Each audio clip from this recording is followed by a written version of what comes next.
मेरा नाम फिरदौस है। मैं बचपन ही से बहुत खूबसूरत थी। मुझे पढ़ने का बहुत शौक था। अभी मैं छोटी सी थी तो अम्मा कहती थी कि ये मेरी शहजादी है, मेरे दिल की ठंडक और आंखों का नूर है, कभी इसे खुद से जुदा ना करूंगी। मैं उन दिनों 7वीं जमात में थी।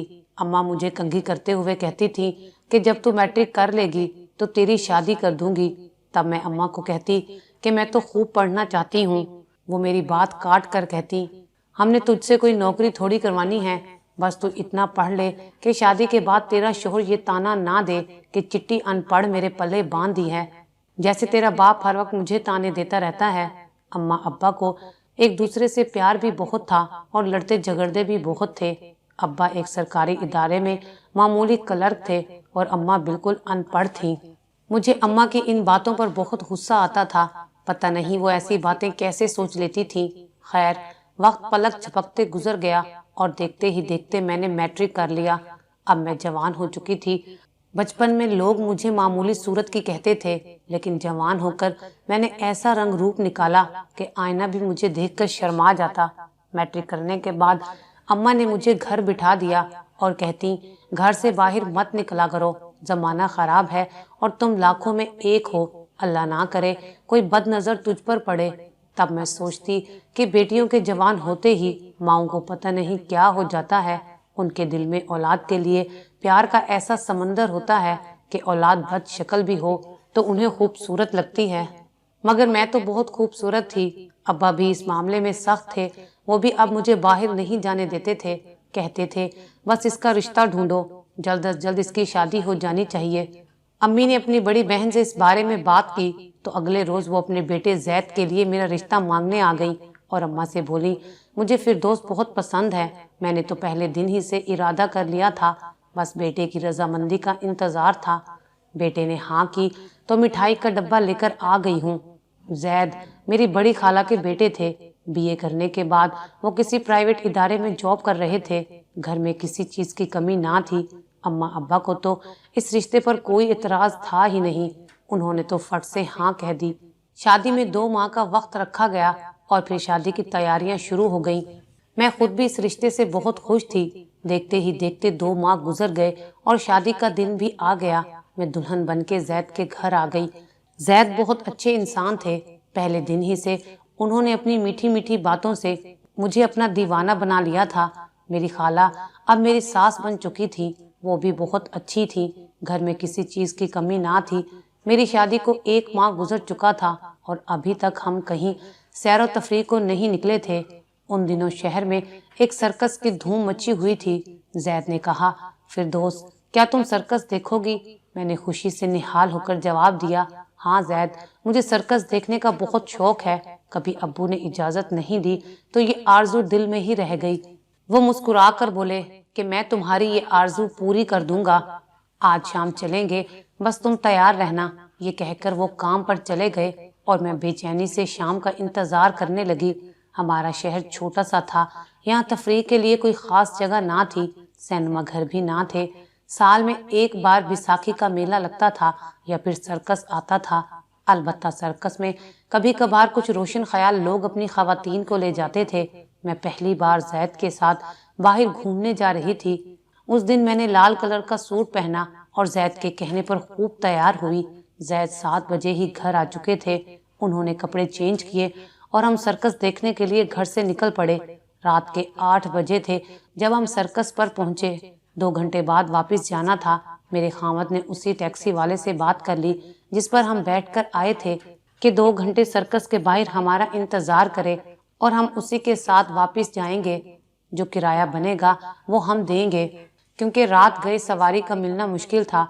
जब हम सर्कस में मुख्तलिफ कमालात देख रहे थे तो हमारे बराबर एक जवान लड़की आकर बैठ गई।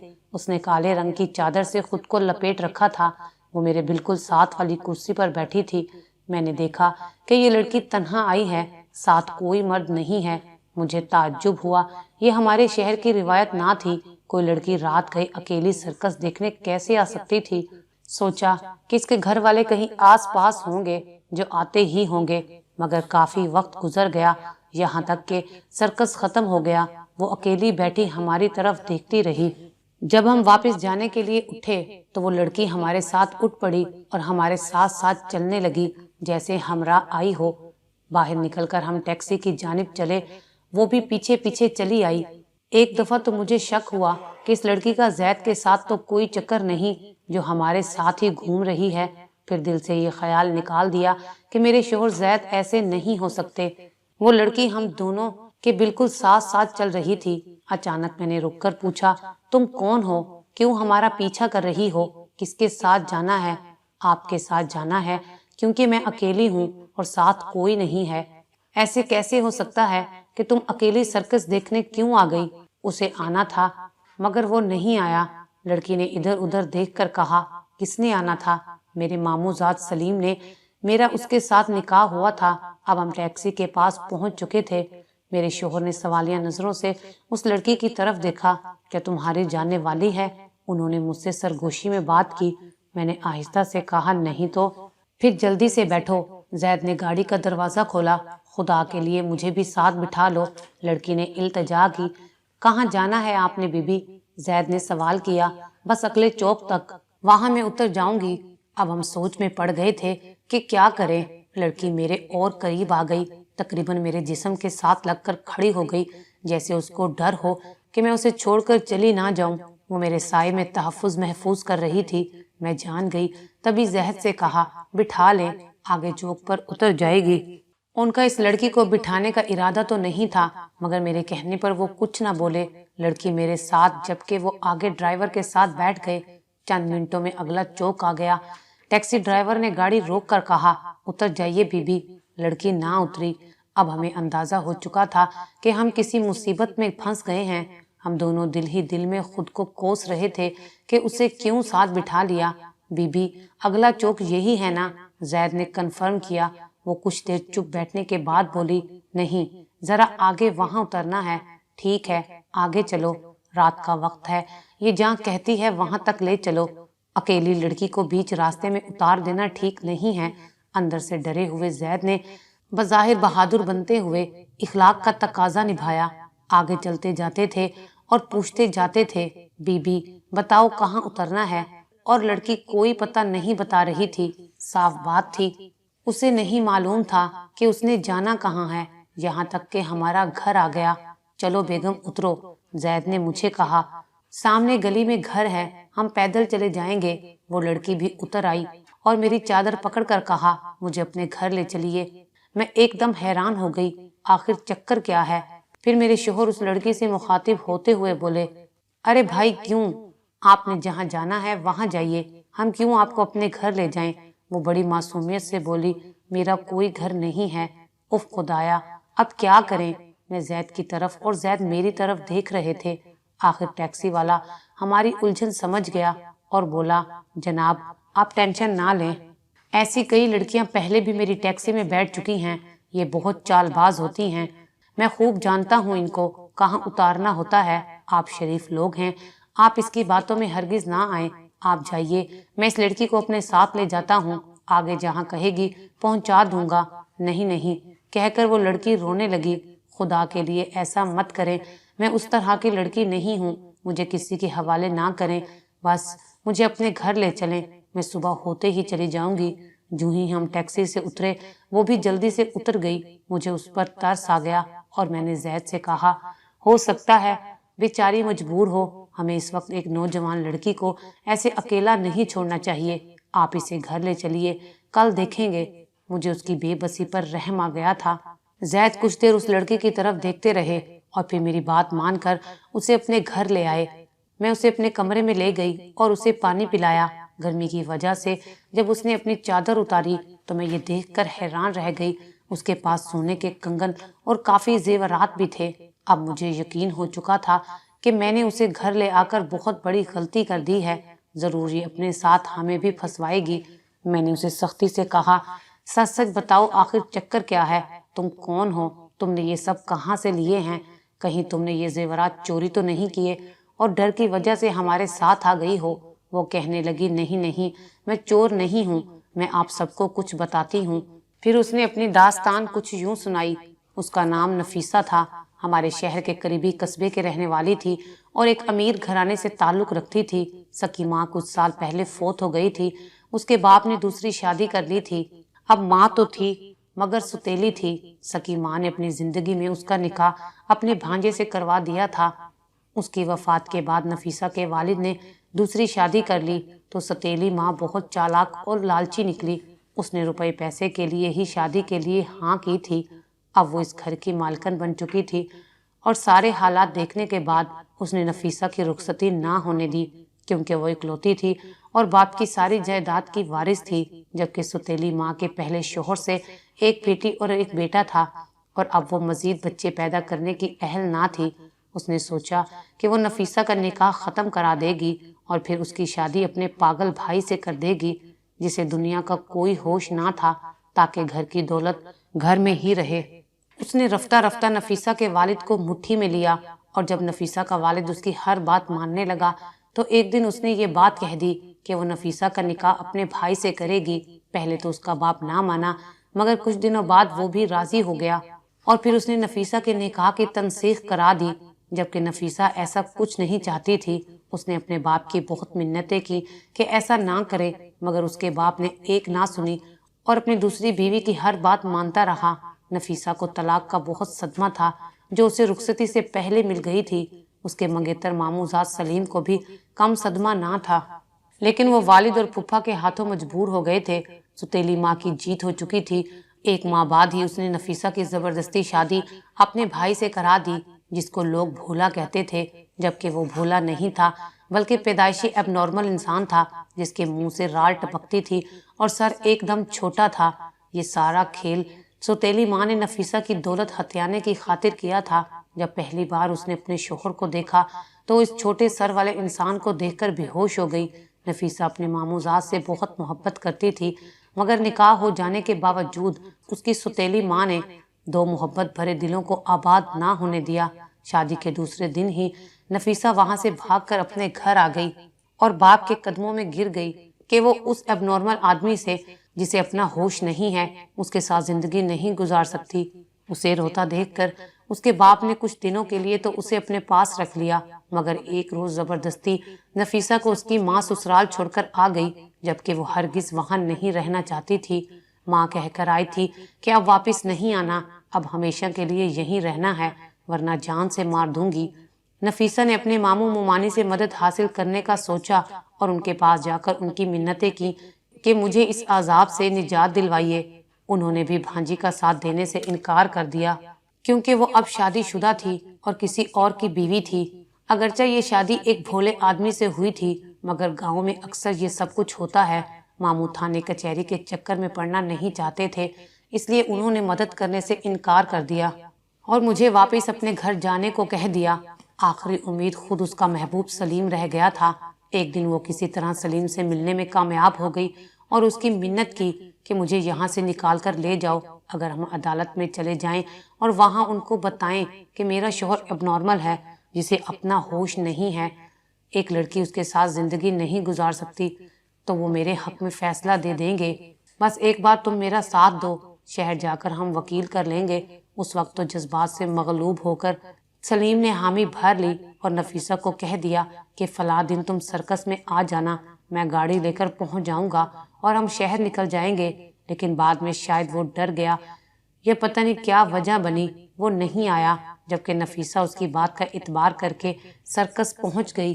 اس نے اپنے ساتھ کچھ زیورات بھی لے لیے جو اس کے اپنے تھے کہ شہر میں جا کر پیسوں کی ضرورت پڑے گی۔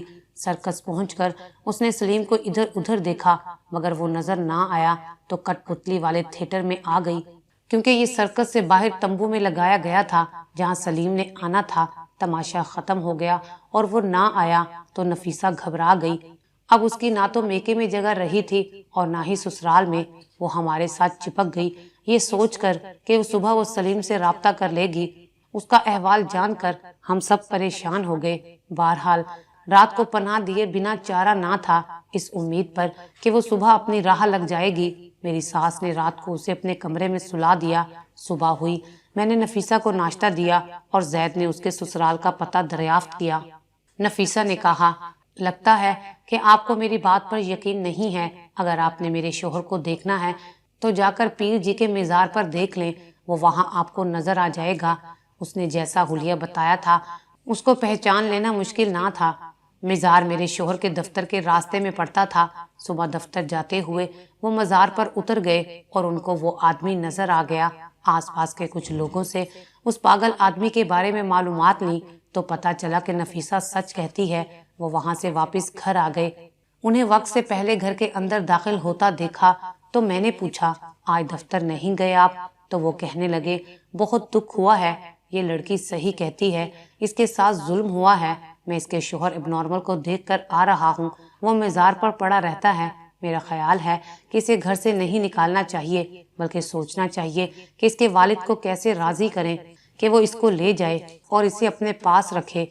अभी हम लोग ये बातें कर रहे थे कि दरवाजे पर दस्तक हुई।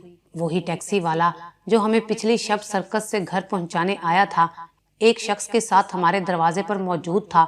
मालूम करने पर पता चला कि वो शख्स नफीसा का बाप है, जो बेटी को ढूंढते ढूंढते यहाँ तक पहुंचा था।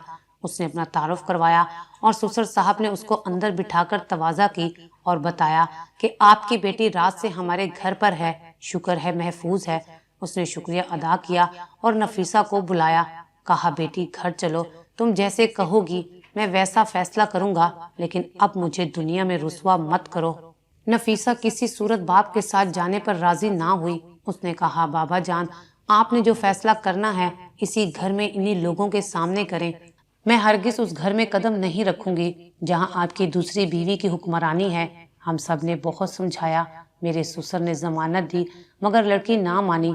फिर अचानक मेरे शोहर को कहने लगी, खुदा के लिए मुझे बचा लें, अगर मैं अपने बाप के साथ चली गई तो ये फिर से मुझे उस पागल के घर छोड़ देगा। मैं कैसे रहूंगी उस एबनॉर्मल आदमी के साथ। सलीम तो डर गया। आप मुझे अदालत ले जाएं, मेरी खुला करवाएं और मुझसे निकाह कर लें। मैं सारी जिंदगी आपके घर नौकरानी बनकर रह लूंगी, मगर उस पागल के साथ नहीं रहूंगी। ये सुनना था कि मेरे तो पैरों तले से जमीन निकल गई। ये लड़की पागल तो नहीं हो गई। मेरा दिल चाहा कि एक जोरदार थप्पड़ इसके मुंह पर दे मारूं और इसे घर से बाहर निकाल दूं। ये लड़की तो मेरा घर बर्बाद करना चाह रही थी। फिर बोली, अगर आपने मेरी बात ना मानी तो मैं नहर में छलांग लगा दूंगी, मगर अपने बाप के साथ नहीं जाऊंगी। इससे पहले कि उसे मैं अपने घर से निकालती, मेरे ससुर सारी बात समझ गए थे।